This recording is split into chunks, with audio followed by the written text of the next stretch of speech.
Mon ami Fred, lui, a changé sa façon de manger ces dernières années. Il est devenu végétarien et il achète uniquement des produits bio.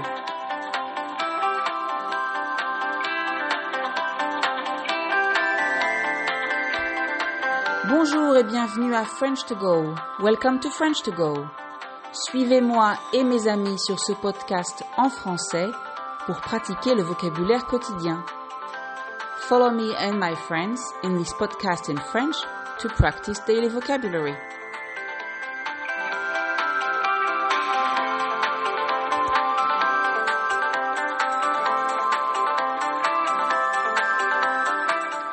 Hier soir, apéritif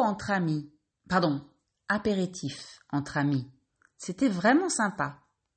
Caroline et Stéphane nous ont invités à dîner et comme Fred était aussi dans la région, il nous a rejoints pour l'apéritif. Mais, au fait, vous savez ce qu'est un apéritif? Non?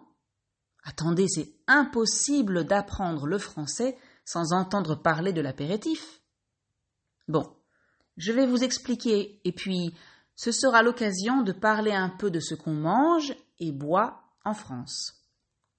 Donc, pour commencer, l'apéritif, c'est un moment passé en famille ou entre amis, juste avant le repas lui-même. C'est souvent le soir, mais on peut tout à fait prendre l'apéritif avant le déjeuner.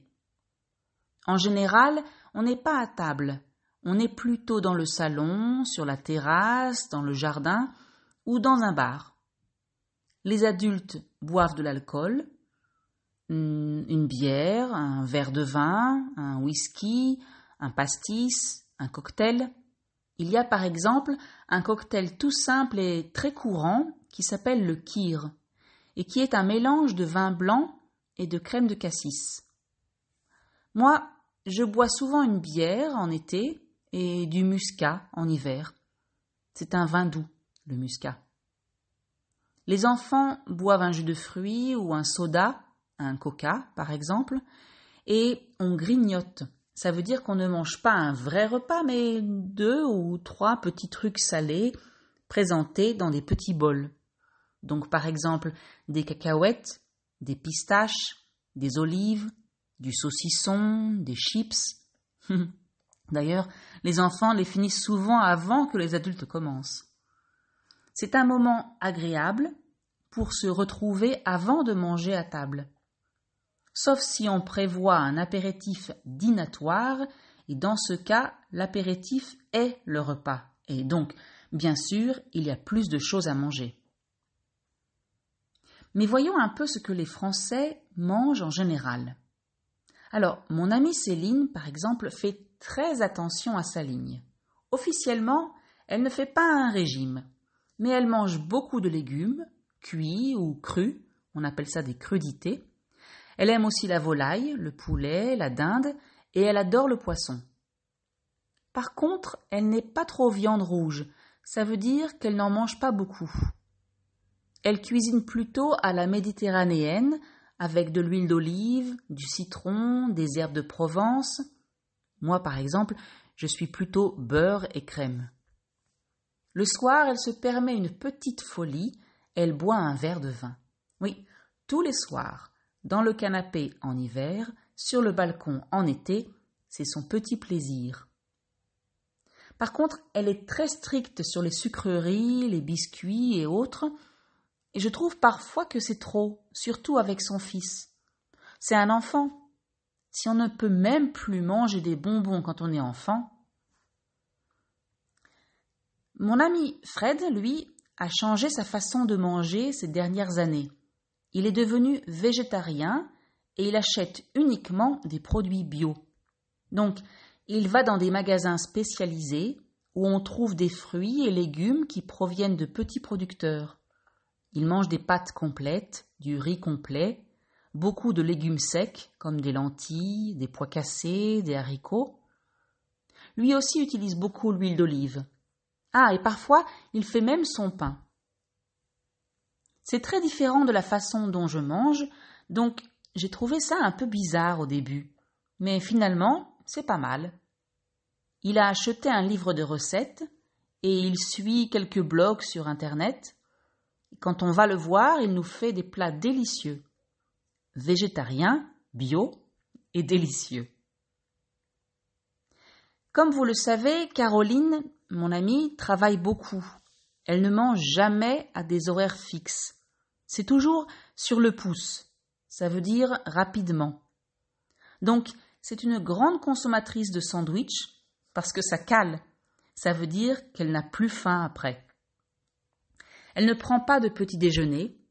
Elle achète un croissant ou un pain au chocolat dans la boulangerie en bas de chez elle, ou alors elle prend avec elle un petit paquet de biscuits qu'elle mange avec un café au bureau.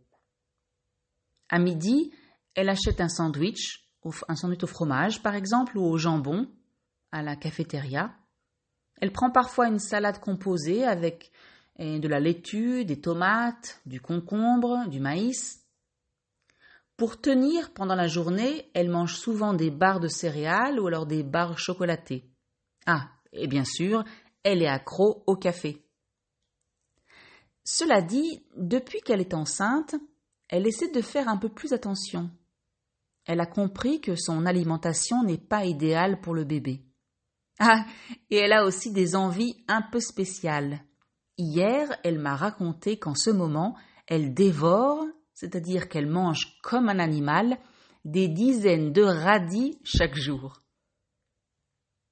Ah, il y a mon fils, Ludovic, il a 13 ans, et je trouve qu'il est entré dans l'adolescence un peu tôt parce qu'il mange déjà comme un ogre. Ça veut dire qu'il mange beaucoup, mais vraiment beaucoup. Et il aime tout. Le poulet, le bœuf, l'agneau. S'il le pouvait, il mangerait de la viande tous les midis et tous les soirs. Il mange aussi beaucoup de pâtes, de riz, de pommes de terre et aussi certains légumes. Par contre, il déteste les épinards et il n'aime pas beaucoup les oignons. Côté fruits, il mange essentiellement des bananes, des pommes et des oranges. Ah, et il boit beaucoup de lait avec ses céréales le matin, mais aussi l'après-midi quand il rentre de l'école et parfois le soir avant d'aller se coucher. Ah, j'allais oublier.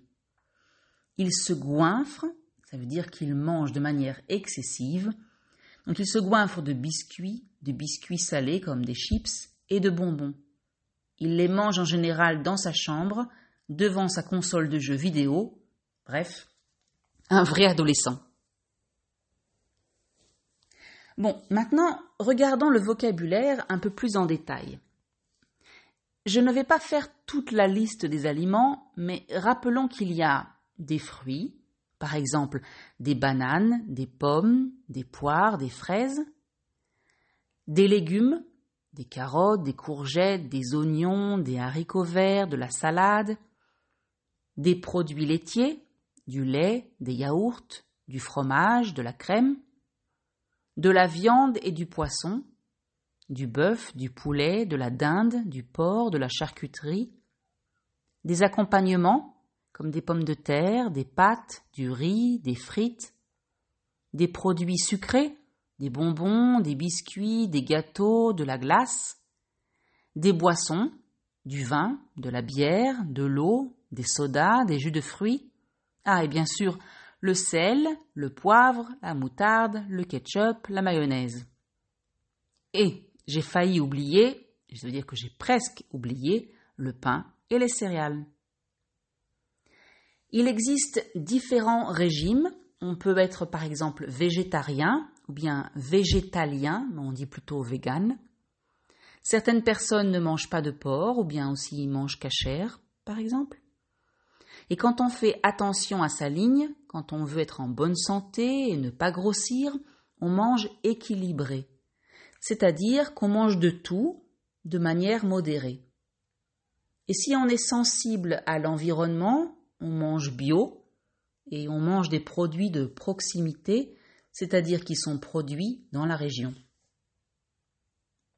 Est-ce que vous connaissez le nom des repas ? Alors, le matin, on prend le petit déjeuner. Attention, on ne mange pas le petit déjeuner, on mange quelque chose au petit déjeuner. À midi, c'est le déjeuner. C'est aussi un verbe, donc on peut dire qu'on déjeune. À 4 heures, on parle du goûter. C'est plutôt pour les enfants après l'école. Ça peut être un croissant ou un pain au chocolat ou du pain avec du Nutella ou un fruit.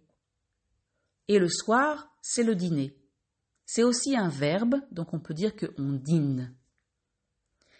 Je vous ai déjà parlé de l'apéritif avant le déjeuner ou le dîner. Il y a aussi l'encas. C'est un léger repas, par exemple dans la matinée, pour tenir jusqu'au déjeuner. Vous connaissez sûrement le verbe manger, mais il existe d'autres façons de parler de ça, surtout en argot, en français familier. On utilise par exemple le verbe bouffer, donc on bouffe. Qu'est-ce qu'on bouffe ce soir? Et il y a aussi un mot, la bouffe. Par exemple, la bouffe était dégueulasse. Ça veut dire pas bonne du tout. Si on a très envie de boire, on dit qu'on a soif. Si on a très envie de manger, on dit qu'on a faim. Mais on peut aussi dire qu'on meurt de faim, on dit mourir de faim, qu'on a la dalle, ou bien qu'on crève la dalle. Attention, c'est familier. Quand on a bien mangé, on est rassasié. Mais les Français utilisent rarement ce mot quand ils parlent. Ils disent plutôt qu'ils ont bien mangé, qu'ils n'ont plus faim, qu'ils n'en peuvent plus, qu'ils ont trop mangé. Quand on mange quelque chose rapidement, par exemple comme Caroline, parce qu'on n'a pas le temps, on dit qu'on mange sur le pouce. Quand on mange un petit truc entre les repas, on dit en général qu'on grignote quelque chose. Mais le plus étrange est qu'il n'existe pas vraiment de mots pour parler de ce qu'on mange. Il y a la nourriture, un aliment, mais si je vais au supermarché, je dis que je vais acheter à manger. Et quand mon fils ouvre le frigo, il dit « Il n'y a rien à manger ». Ça m'étonne toujours, surtout quand on sait combien manger est important pour les Français. Allez, le repas est prêt, je vais appeler mon mari et mes enfants. Au fait, vous savez comment on dit que le repas est prêt? Eh bien, on dit « À table, on mange ».